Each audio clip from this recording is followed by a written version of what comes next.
Sitting here listening to AEA episode 107, thinking about relationships and all that sort of stuff. And they're talking about working with plants and relationships and how to have better relationships for farmers and for communities and that kind of thing. But it got me thinking about how our relationships with plants dramatically affect our consciousness in a positive way. My relationship with plants has brought me through so much personal trauma, and it's really amazing what they can do for you. Get yourself a houseplant at a bare minimum. Interact with that plant every day and see if it doesn't change your life, your perspective of life, and your relationships and interactions with other people over time. You'll be amazed how much plants can benefit you besides the food that they produce.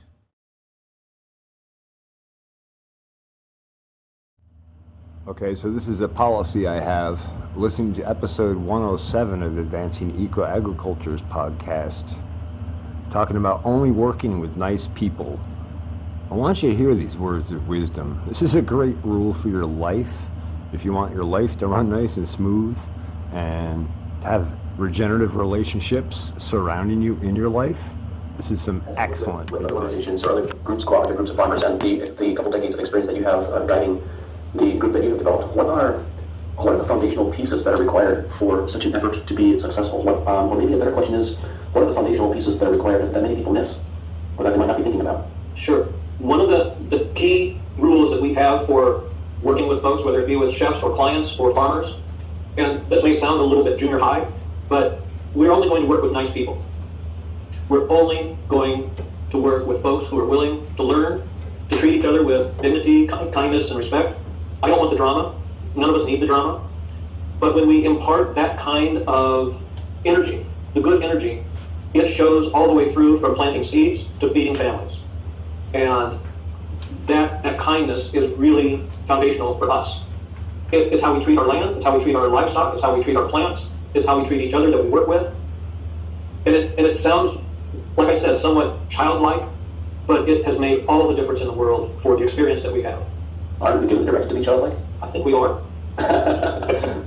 Yeah. No, I can only imagine the amount of drama that you have avoided over the years as a result of that very simple rule. And it's, I mean, we've, over all this period of time, I know we've had to excuse maybe just 1, 2, or 3 farmers, just for their unwillingness to continue their compassion. And I would say that I can only think of 1 or 2 chefs or restaurants. And, I think we have, a few hundred on our client list at this point. And there's another concept that I've been able to give a label to that I think I've discovered in the past year, and that is the art of compassionate persuasion. I'm not trying to sell anything. I'm not trying to be judgmental about somebody else's experience or how they wish to be. But in learning this art of having compassion, and it works even with chefs. Here we are with below 0 temperatures.